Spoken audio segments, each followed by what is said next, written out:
Incwadi is based on my spiritual journey.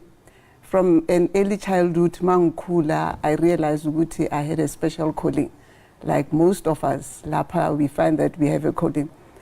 So you go through different ways to find yourself. So I went on a spiritual journey, exploring different ways of coming to know myself.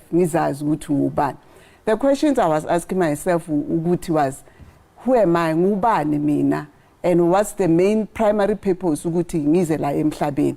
Because I realized ukuthi there were certain things mangis bigger and coming to understand myself ukuthi there are some differences ngihlukile ngenye indlela. So it was an exploration of knowing myself and then working with other healers, Abo Babu Credo. Another person who contributed a lot in coming to know myself, the late Professor Herbert Vilakazi, whom the book has been dedicated to.